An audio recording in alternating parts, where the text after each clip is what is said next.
আজকের আমি গ্যাসের চুলায় প্রেসার কুকারে পোড়া পিঠার রেসিপি করে আপনাদের সঙ্গে শেয়ার করব। নমস্কার বন্ধুরা, আমি আলপনা সিম্পল এন্ড টেস্টিতে আপনাদের সবাইকে স্বাগত। আমার চ্যানেলে নতুন বন্ধু হলে আমার চ্যানেলটিকে সাবস্ক্রাইব করে পাশে থাকার অনুরোধ রইল। অলরেডি যে বন্ধুরা আমার পাশে আছেন তাদেরকে জানাই অসংখ্য ধন্যবাদ। এখানে আমি সারা রাত চাল ভিজিয়ে রেখে পরদিন জল ঝরিয়ে আর শুকিয়ে রেখে দিয়েছি। পোড়া পিঠার জন্য এইভাবে চালটা রেডি করে নিতে হয়। এখানে হাফ কাপ সেদ্ধ চাল আছে আর 1 কাপ আতপ চাল আছে। পাতলা বা মোটা কোনো ব্যাপার নেই, যে কোনো চাল, পরিষ্কার চাল নিলেই হবে। আর আমি চালটাকে অবশ্য ধুয়ে ভিজিয়েছিলাম। এখন শুকিয়ে নেবার পরে আমি মিক্সার জারে দিয়ে গ্রাইন্ড করে নেব। মিক্সার জারের মধ্যে সব সময় এই জায়গাটা আপনাদের দেখাচ্ছি যে এই পর্যন্ত কিন্তু সব কিছু দিয়ে মিক্স করবেন বা বাটবেন, তা নইলে কিন্তু ওপরে উঠে আসতে পারে। সেজন্য ওই পয়েন্টটা দেওয়া আছে। ঢাকা দিয়ে আমি গ্রাইন্ড করে নিয়েছি। আর দেখুন, গ্রাইন্ড করার পরে এইরকম দেখতে হবে। চালটা একটু দানা দানা মতো থাকবে, যেমন সুজি হয় সেই রকমই দানা দানা থাকবে, একেবারে মিহি পাউডার মতো হবে না। পোড়া পিঠার জন্য এই রকমই আমাদের চালের গুঁড়ো দরকার। আপনারা দেখে হয়তো বুঝতে পারছেন না, কিন্তু হাত দিলে ফিল করা যায়।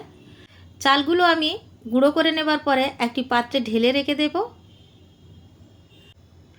একই মিক্সার জারের মধ্যে দিয়ে আমি চিনি গুঁড়ো করব, সেজন্য আমি খালি করে নিলাম।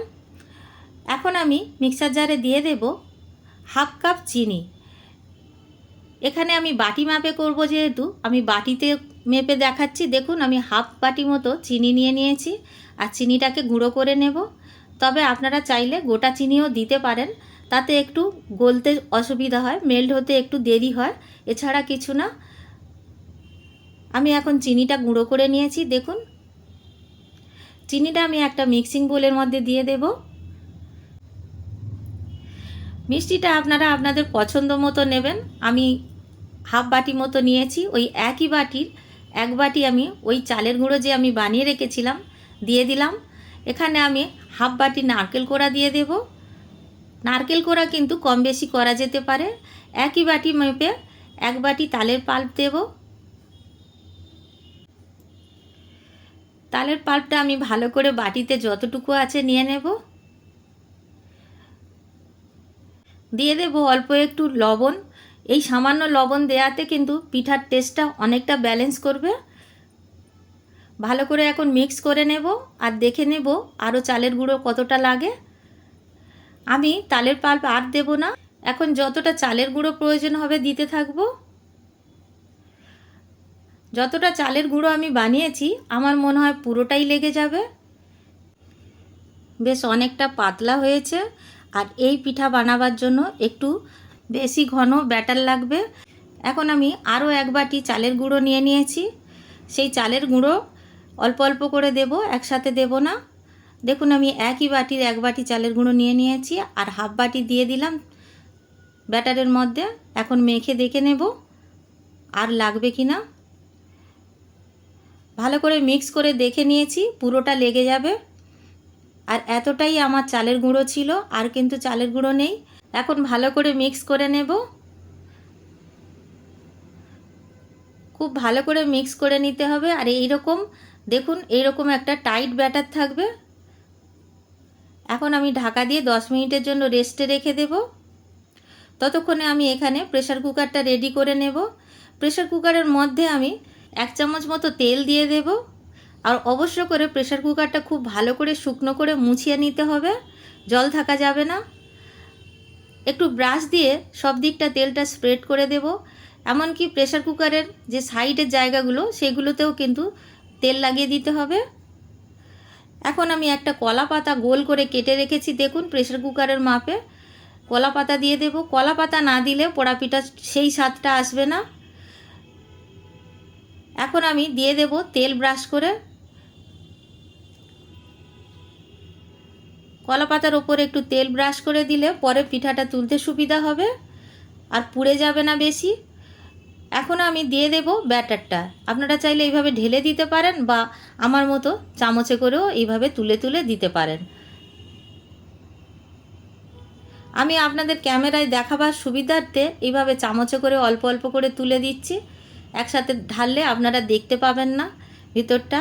বুঝতেই তো পাচ্ছেন প্রেসার কুকারের ভিতরে কতটা ডিপ থাকে, ক্যামেরা পৌঁছচ্ছে না ঠিকমতো। এইভাবে চামচ দিয়ে প্রথমে সমান সমান করে দিতে হবে, সব দিকটা একটু ফ্ল্যাট করে দিতে হবে। বাকিগুলো আমি একইভাবে দিয়ে দেব।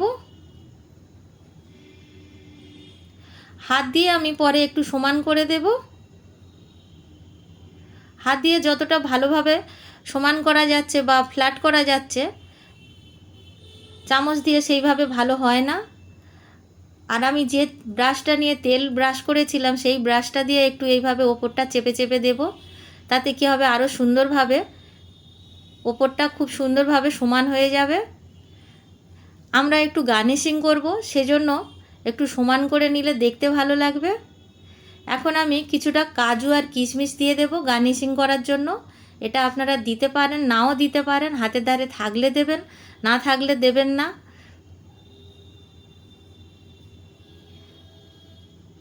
সম্পূর্ণ অপশনাল এটা।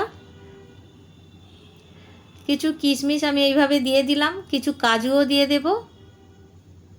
ভিডিওটি যদি ভালো লাগে বন্ধুরা একটা লাইক দিয়ে দেবেন, আর নতুন বন্ধু হলে সাবস্ক্রাইব করে দেবেন, আর পাশে থাকা বেল আইকনটি প্রেস করে দেবেন। আর বন্ধুরা, তালের অনেক রেসিপি আমার চ্যানেলে আপলোড করেছি, সময় পেলে প্লিজ দেখে নেবেন। দেখুন এইভাবে আমি গার্নিশিং করে নিয়েছি। একটা কলা পাতা গোল করে কেটে রেখেছিলাম, দিয়ে দেব। একটু যদি বা ফেটে গেছে, ফাটাতে কোনো অসুবিধা নেই। কলা পাতার যে ফ্লেভারটা, যে সে পুড়ে গেলে যেমন লাগে, সেই ফ্লেভারটা পাওয়ার জন্য কলা পাতা দিতে হয় ওপর থেকে। আমার মা যখন বানাতেন ওপর থেকে আগুন নিয়ে ওপর থেকে দিয়ে দিতেন, কাঠের আগুন। আর দেখুন বন্ধুরা, এখানে আমি প্রেসার কুকারে করছি কিন্তু হুইসেলটা লাগাচ্ছি না, হুইসেল লাগাবার কোনো প্রয়োজন নেই। এখানে আমি গ্যাসের চুলায় বসিয়ে দিলাম। 15 মিনিট লো ফ্লেমে রেখে দিতে হবে। প্রথমে 3 থেকে 4 মিনিট হাই ফ্লেমে দিয়ে লো ফ্লেমে 15 মিনিট রেখে দেব, সব মিলিয়ে 15 মিনিট। আর তারপরে আমি গ্যাসের চুলা থেকে নামিয়ে আপনাদের দেখাচ্ছি। অনেকটা গরম আছে, এখন তো বের করা যাবে না। আমি কলা পাতাটা তুলে আপনাদের দেখাচ্ছি। দেখুন ভিতরটা কেমন দেখতে হয়েছে। ঠান্ডা হয়ে যাওয়ার পরে আমি আপনাদের দেখাবো বের করে প্রেসার কুকার থেকে পিঠাটা কেমন দেখতে হয়েছে। উল্টো দিকটাও দেখা দরকার, তলার দিকটা কতটা সুন্দরভাবে পুড়েছে সেটা তো দেখাতে হবে আপনাদের। আর খুব শক্ত হয়ে গেছে দেখুন। আর আমি একটা স্টিক নিয়ে দেখাচ্ছি যে ভিতরটা কুকড হয়েছে কি না সেটা বোঝার জন্য। কুকড হয়েছে কি না সবসময় মিডল পয়েন্টে দেখতে হবে, কেন কি মাঝখান দিকটা সবসময় মোটা থাকে। তাই মাঝখান দিকটা যদি কুকড হয় তাহলে সব দিকটা কুকড হয়ে যাবে। আমি আরেকবার আপনাদের দেখাচ্ছি এইভাবে। দেখুন বন্ধুরা, কিছু কিন্তু লেগে নেই। আর যতটুকু লেগেছে ওটা কিন্তু এই যে আমাদের চালের গুঁড়োটা একটু মোটা মোটা ছিল, সেজন্য একটু গায়ে লেগে গেছে, কিন্তু এটা কাঁচা নেই। আর আমি এখন কুকারটা ঢাকা দিয়ে ঠান্ডা হতে দেব। আর ঠান্ডা হয়ে যাবার পরে আমি আপনাদের দেখাবো। দেখুন বন্ধুরা, আমি এখন কেটে বের করব। দেখুন হাত দিয়ে আমি সাইডগুলো দেখাচ্ছি, বেশ সুন্দরভাবে ছেড়ে আসছে, কিন্তু বের করার সময় ভেঙে যাবে, কেন কি প্রেসার কুকারের মুখটা অনেকটা ছোট। এখন আমি ছুরি দিয়ে কেটে এইভাবে বা নাইফ দিয়ে কেটে এইভাবে আপনাদের দেখাচ্ছি, বের করে দেখাবো যে কেমন দেখতে হয়েছে। আগেও বলেছি, এখনও বলছি, এই তালের পিঠা কিন্তু আমি আমার মায়ের কাছ থেকে শিখেছি। আমার মা খুব সুন্দর তালের পোড়া পিঠা বানাতেন। এখন আমি কেটে তুলে নেব। দেখুন কতটা সুন্দর দেখতে হয়েছে আর কতটা ভালোভাবে উঠে আসছে। আমি একটা বের করেই আপনাদের দেখাচ্ছি যে উল্টো দিকটা কতটা সুন্দরভাবে কুকড হয়েছে। একেবারে বেশি পুড়েও যায়নি, যতটা প্রয়োজন অতটা পুড়েছে, যতটা পোড়ার ফ্লেভার আসা দরকার অতটাই পুড়েছে। এখন আমি সবগুলো বের করে আপনাদের দেখাচ্ছি আর কতটা সুন্দর দেখতে হয়েছে। যেহেতু আমরা গার্নিশিং করে দিয়েছি, খেতেও ভালো লাগবে, দেখতেও ভালো লাগবে। সব দিকটা আমি আপনাদের ভালো করে ঘুরিয়ে ঘুরিয়ে দেখিয়ে দিচ্ছি বন্ধুরা, কতটা সুন্দর দেখতে হয়েছে আমি আপনাদের আরও ভালো করে দেখাচ্ছি। আর দেখুন কতটা সুন্দর দেখতে হয়েছে। আমি আবার একইভাবে সাজিয়ে দিয়েছি। আর প্রেসার কুকারটা দেখুন ভিতরটা একেবারে বেশি পুড়ে যায়নি। বাড়িতে বানাবেন, কেমন লাগলো কমেন্ট করে আমাকে অবশ্য জানাবেন। আমি এইভাবে উল্টে পাল্টে দিয়েছি, দেখতেও ভালো লাগছে। আর একটা ভেঙে আমি আপনাদের দেখাবো যে ভিতরটা কেমন হয়েছে। দেখে নিশ্চয়ই বুঝতে পারছেন কতটা সুন্দর হয়েছে। এইভাবে পোড়া পিঠা বানাতে হয়। পোড়া পিঠা কিন্তু ভিতরটা একদম মিহি হলে চলবে না। আর যেহেতু একটু দানা দানা মতো করে আমরা চালের গুঁড়োটা করি, কেকের মতো জালিদার দেখতে লাগে। একদম পারফেক্ট পোড়া পিঠা হয়েছে আর খেতে দুর্দান্ত লাগে বন্ধুরা। এটা গ্রাম বাংলার পিঠা। আমার শহরের বন্ধুদের কাছে রিকোয়েস্ট রইল, বাড়িতে একবার বানিয়ে খেয়ে দেখবেন। আর যদি কোনো বন্ধু বানিয়ে খান কমেন্ট করে জানাবেন। আর রেসিপি যদি ভালো লাগে লাইক করবেন, শেয়ার করবেন। নতুন বন্ধু হলে সাবস্ক্রাইব করতে ভুলবেন না যেন। আজকের এই পর্যন্ত, দেখা হবে পরের ভিডিওয় নতুন কোনো রেসিপির সঙ্গে। সুস্থ থাকবেন, ধন্যবাদ, নমস্কার।